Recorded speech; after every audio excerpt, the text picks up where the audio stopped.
कि अगर वो सैयारा के लिए काम की तो उसके लिए कौन सा फैक्टर काम किया, क्योंकि सनम तेरी कसम तो रिलीज हो चुकी थी, नाम गुम जाएगा डायरेक्ट भी किया, एक्ट भी किया, और तीनों में मैंने पहले ऑडिशन एक दूसरे किरदार के लिए दिया था। जो बड़ा मैंने अब तक जो भी काम किया, पिंकी ब्यूटी पार्लर जो फिल्म बनाई, वो एक मल्टी जॉनरा फिल्म थी, सोशल सटायर लेके black comedy who done it thriller थी। जो मैंने 80-90 पूरे 100 बनाई, वो बिल्कुल। स्वागत है सर आपका टेली चक्कर पर। बहुत बहुत धन्यवाद सर सबसे पहले तो हम जानना चाहेंगे कैसी चल रही है आपकी जर्नी, कैसा चल रहा है आपका सफर? क्या जिस सपने के साथ आपने इस शो बिजनेस में कदम रखा था उस सपने के आसपास पहुंच गए, पूरा हो गया, पहुंचना बाकी है? How is it going on? यानी जिस सपने को लेके चला था मैं अपने छोटे से शहर गाजीपुर से, मैं बिलोंग करता हूँ जो बनारस के पास है, तो ऑब्वियसली सपना पूरा नहीं हुआ, क्योंकि सोचा था कि हाँ यहाँ आके एक एक्टर बनेंगे तो वो हो गया। फिर सोचा था कि डायरेक्टर बनेंगे तो हाँ डायरेक्टर बन गए फिल्म। पर वो जो एक और सपना होता है ना कि बड़ी फिल्म करना है एज डायरेक्टर एज प्रोड्यूसर, तो अभी वो सपना बाकी है। जर्नी चल रही है, सफर चल रहा है वहां तक पहुंचने का, लेकिन मजा आ रहा है, क्योंकि मेरे ख्याल से मजा सफर में है। अंजाम तो जैसा भी हो, लेकिन सफर अच्छा होता है तो अंजाम ऑब्वियसली बहुत अच्छा होता है। अच्छा होता है, correct। आपको याद है आपका पहला ब्रेक, वो पहला audition, how was it and how was your feeling उस वक्त जब आप पहली दफा कैमरे पर आए थे, जब आपको लाइटिंग बताई जा रही थी, आपको क्यूज बताए जा रहे थे, ओएस का मतलब बताया जा रहा हाँ, मुझे बहुत क्लियरली याद है, पहला ऑडिशन मुझे बहुत क्लियरली याद है था? हाँ कि जो कि अंधेरी वेस्ट में वर्सोवा में था। हाँ हाँ। और मैं जब पहुंचा था, वो एक टेलीविजन शो के लिए था, एपिसोडिक कहानी के लिए था। तो मैं पहुंचा और बड़ी लंबी लाइन थी, वो पूरी सांप की तरह से जो चली आ रही थी, मतलब कम से कम 50 मीटर दूर वाली लाइन हाँ। थी। तो मेरे साथ और 3-4 मेरे दोस्त थे, एक्टर दोस्त, वो भी पहुंचे। तो उन लोगों ने कहा भाई ये तो नंबर आने से रहा, 6-7 बज जाएंगे तब तक कैंसिल हो जाएगा या बंद हो जाएगा ऑडिशन, तो नहीं दे पाएंगे, वो लोग चले गए। पर मेरे लिए ये था कि यार मैं मुंबई आया हूँ इसी काम के लिए, तो मिलेगा नहीं मिलेगा, कम से कम ये तो नहीं रहे कि मैंने कोशिश नहीं की। मैं डटा रहा, नंबर आया मेरा कम से कम 4-5 घंटे बाद। गया, मैंने ऑडिशन दिया, और वो बहुत अच्छा ऑडिशन, जो ऑडिशन ले रहे थे एसोसिएट डायरेक्टर थे उस शो के, उनके मुंह से निकल लवली।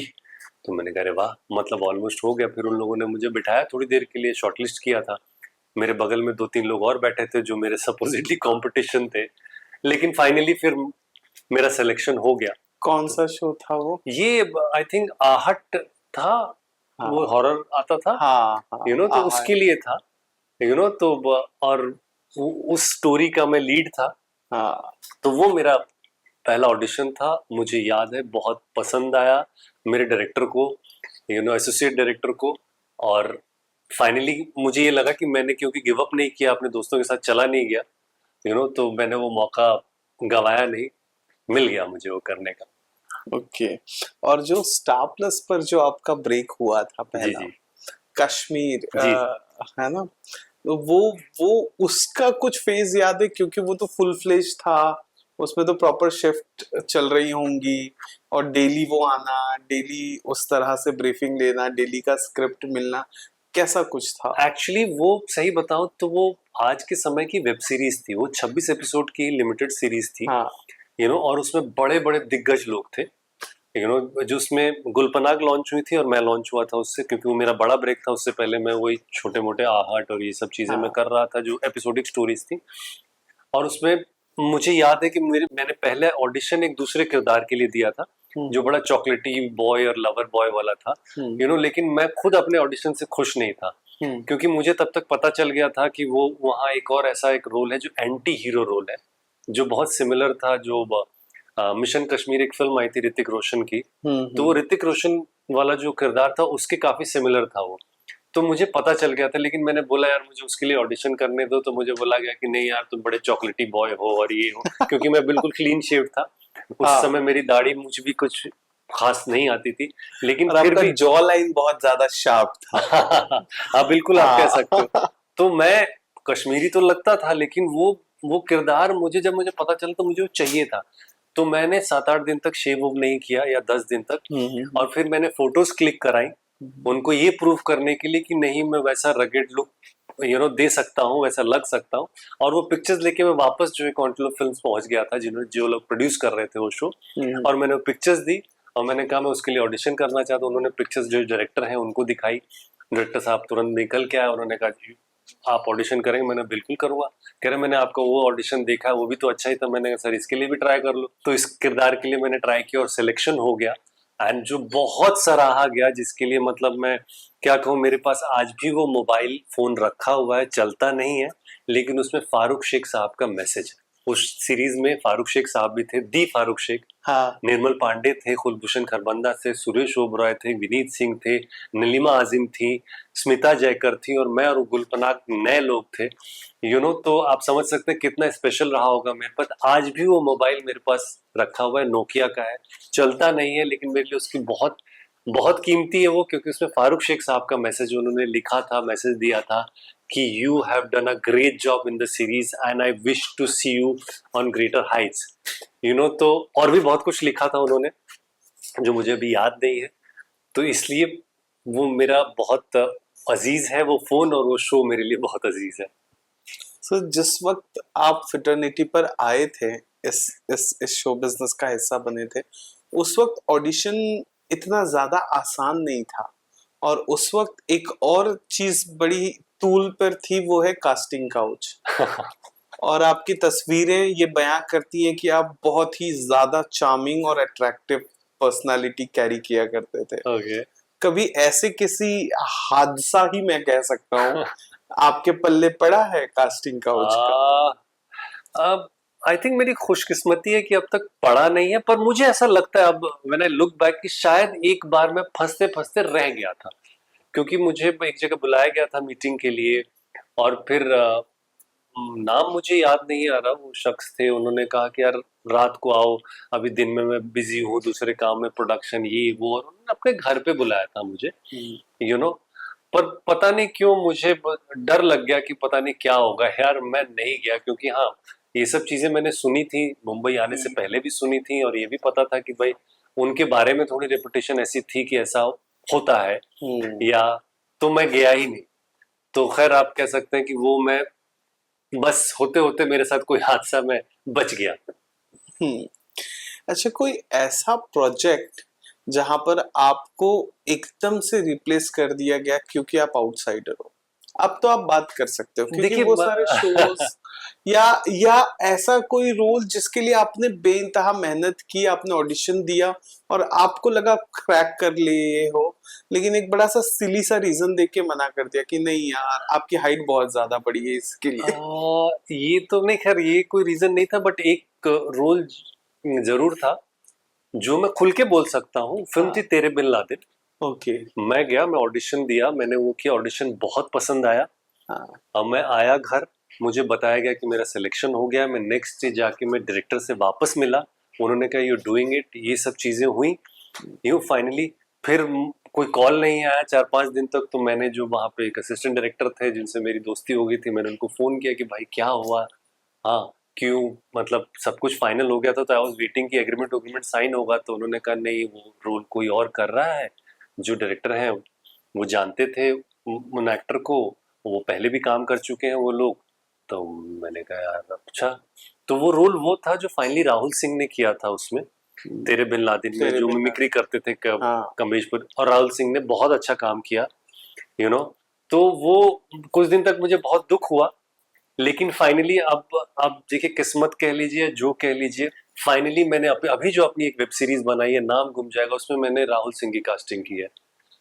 और मैं जब राहुल सिंह से मिला था तेरे बिन लादेन के कुछ दिनों बाद, तो मैंने मतलब रिलीज नहीं हुई थी, हम एक दूसरा प्रोजेक्ट कर रहे थे दोनों एज एन एक्टर, हम उसमें इन्वॉल्व थे। मैंने उनसे पूछा था, हम लोग फ्लाइट में थे, साथ में थे, मैंने उनसे पूछा ये वाला रोल किसने किया, तो उन्होंने कहा मैंने कहा ओ, मैंने कहा मैं शॉर्टलिस्ट हो गया था इसके लिए, ऑलमोस्ट मेरा फाइनल हो गया था, बट उसके बाद हमारी बहुत अच्छी दोस्ती हो गई। तो वो एक है, मेरे को लगा यार कि वो बहुत बड़ी अपॉर्चुनिटी थी मेरे लिए। और पर ठीक है, नो हार्ड फीलिंग्स, जो होता है अच्छे के लिए होता है, आई गेस। किस तरह के स्टोरी लाइन पर काम करना ज्यादा हैप्पीली यकीन करते हो? लाइक आजकल जो ऑडियंस देखना चाह रही है कि शॉर्ट स्टोरी हो, ऑथर बैक हो, बहुत ज्यादा प्यार, बहुत ज्यादा पहाड़ों पर गाने वगैरह ना हो, या आपका स्टोरी टेलिंग का एक पिक्चर फिलोसॉफी ही अलग है, क्या है? देखिए, मुझे एक्चुअली सबसे पहली चीज सिनेमा जो है या जो भी कह ली वेब सीरीज हो, ये सब भाई एंटरटेनमेंट के माध्यम है, मनोरंजन। तो सबसे पहली चीज तो वो आती है कि भाई एंटरटेनमेंट होना चाहिए। मैंने अब तक जो भी काम किया, पिंकी ब्यूटी पार्लर जो फिल्म बनाई, वो एक मल्टी जॉनरा फिल्म थी, सोशल सटायर लेके ब्लैक कॉमेडी हुडन इट थ्रिलर थी। जो मैंने 80-90 पूरे 100 बनाई, वो बिल्कुल ही अलग थी। वो बहुत ही क्रूड कह लीजिए, बहुत ही मतलब एक सीरियल किलर पे है कहानी। नाम गुम जाएगा जो अभी वेब सीरीज जो मेरी Amazon MX प्लेयर पे चल रही है, वो आप कह लीजिए थ्रिलर ड्रामा है। तो मैंने अलग अलग तरीकों की कहानियां की हैं। और अभी जो मैं करने वाला हूँ, अगली जो 2 फिल्में हैं, एक वो सुपर नेचुरल थ्रिलर है और एक कॉमिक थ्रिलर है, यू नो कॉमिक। तो मुझे मतलब जो कहानी मुझे अच्छी लगती है पहले वो करना चाहता हूँ। ऑडियंस तो भाई हर तरीके का देख रही है। अगर वो सैयारा देख रही है तो वो कंतारा भी देख रही है, वही ऑडियंस पुष्पा भी देख रही है। तो ऑडियंस को भी वैरायटी चाहिए। आई थिंक सैयारा आने से पहले लोग का ऐसा लग रहा था कि भाई रोमांटिक फिल्में या लव स्टोरीज नहीं चलेंगी, लेकिन सैयारा ने बहुत सारे लेवल्स पे बहुत सारी चीजों को गलत प्रूव कर दिया। उसमें न्यू कमर्स है, कोई बड़े स्टार्स नहीं है, लव स्टोरी है और उसके सॉन्ग्स अच्छे हैं। तो उससे पहले जो फिल्में चल रही थी वो ऐसी नहीं थी। तो मुझे लगता है audience is open to every kind of story. मुझे लगता है ना, एज अ जर्नलिस्ट सैयारा के लिए सबसे बड़ा काम सनम तेरी कसम ने कर दिया, हर्षवर्धन की फिल्म में जो दोबारा जो री रिलीज। Correct correct. तो लोगों ने ना सीरियसली लेना शुरू किया कि क्यों नहीं हो सकता है शिद्दत वाला प्यार, क्योंकि इंस्टाग्राम के वजह से क्या हो गया ना, हाय हाय लड़कियां ऐसी, फिर प्यार का पंचनामा के वजह से हाय हाय लड़कियां ऐसी, तो वो प्यार नहीं था। तो I feel as a journalist कि वो जो एक वेव आया, उस वेव में सैयारा उड़ के बहुत अच्छा आ गया। तो मतलब आप कह रहे हो कि सनम तेरी कसम की वजह से हाँ, कुछ हद तक, हो सकता है कुछ हद तक। पर मुझे एक और चीज आती है हाँ, कि अगर वो सैयारा के लिए काम की तो उसके लिए कौन सा फैक्टर काम किया, क्योंकि सनम तेरी कसम तो रिलीज हो चुकी थी, दोबारा लोग देखने गए, तो मतलब लोग देखना चाहते थे love stories. As a maker मेरी अंडरस्टैंडिंग ये है कि अगर सैयारा के लिए वो काम की तो उस टाइम पे सनम तेरी कसम के लिए क्या काम किया। मेरे ख्याल से ऑडियंस की चॉइस कि they were open to watching love stories. तो जैसे मैंने कहा हाँ, वरना तो पहली दफा ही इतना हिट हो सकती थी। एग्जैक्टली। तो मेरे ख्याल से लोग ओपन है फिल्में देखने के लिए। जैसे तुम्बाद रिलीज हुई, तुम्बाद ने करीबन 4 गुना ज्यादा बिजनेस किया जो पहली बार रिलीज हुई थी। तो मुझे लगता है अब लोग ओपन है हर तरीके की कहानियां देखने के लिए।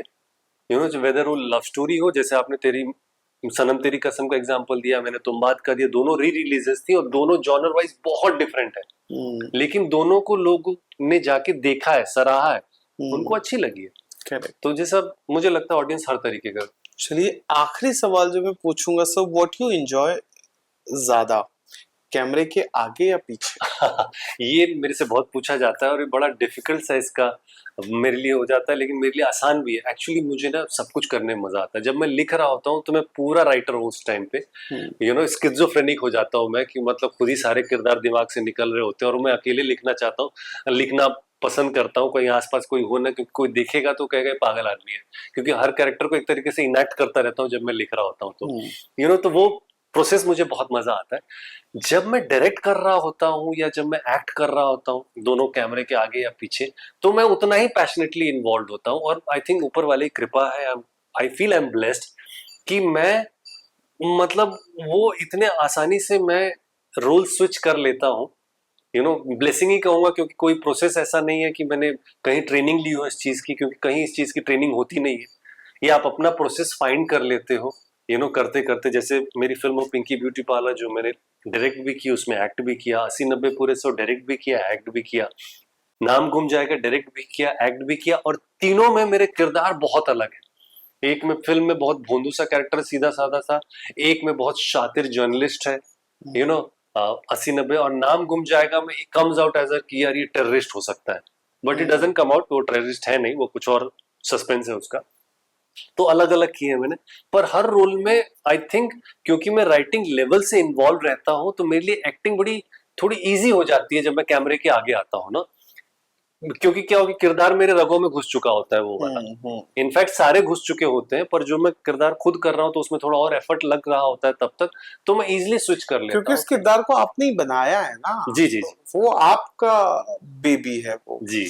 मेरा सवाल पूछने का मकसद ये था कि अगर आप डायरेक्टर हैं तो आप एक्टर को इम्प्रोवाइजेशन का कितना स्कोप देते हैं, और अगर आप एक्टर हैं तो आप डायरेक्टर्स एक्टर हैं या इम्प्रोवाइजेशन पे बिलीव करते नहीं, मैं इम्प्रोवाइजेशन पे बिलीव करता हूँ, ये हाँ। तो मैं मानता हूँ, क्योंकि हाँ। मैं एक्टर्स को, चाहे खुद को हो हम्म। चाहे दूसरे हो, मैं बांधना नहीं चाहता। यहाँ पे मेरे जो थिएटर बैकग्राउंड है ना, हम्म। वो काम आता है।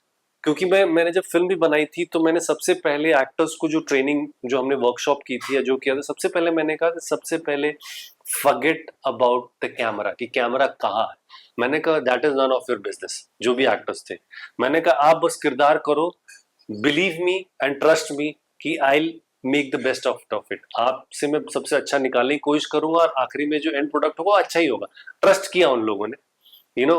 और बस उस फिल्म में भी कुछ चीजें ऐसी थी जिसमें मैं इम्प्रोवाइज करने का थोड़ा मैं एडमेंट हो जाता था, कि कुछ ऐसे पंचेस लिखे गए थे कि जो अगर उस तरीके से नहीं बोले जाए तो वो पंच निकलेगा नहीं, यू नो, यू अंडरस्टैंड, कि वो उस तरीके से बोला जाएगा तभी उसका इफेक्ट आएगा। तो कुछ चीजों में मैं थोड़ा एडमेंट होता था जहां रिक्वायरमेंट थी, अदरवाइज मैं एक्टर्स को फ्री छूट देता हूँ, यू नो, कि उस पैरामीटर में रहते हुए इम्प्रोवाइज करें। अगर वो जा रहा है स्क्रिप्ट के साथ, कैरेक्टर के साथ, I am happy to keep it incorporated. Otherwise मैं बोलता हूँ नहीं यार, लेट्स डू इट जो ऑलरेडी है स्क्रिप्ट में या जो लिखा गया उसको वैसे करते हैं। Well, thank you so much sir. Thank you. कैसा लगा टेली चक्कर से बातचीत करके? बहुत अच्छा लगा, यू नो, आपने बड़े इंटरेस्टिंग सवाल पूछे, बड़े अलग अलग तरीके के सवाल पूछे। तो वो होता है ना कि जब सामने से सवाल अच्छे पूछे जाते हैं तो उसका जवाब देने में भी मजा आता है। मजा आता है। वरना वो रेगुलर सा रन ऑफ द मिल सवाल होता है, वो नहीं था। So I am really happy, मतलब इस इंटरव्यू को लेके। Thank you so much sir. Hi, this is Akshay Singh and you are watching me on tele चक्कर।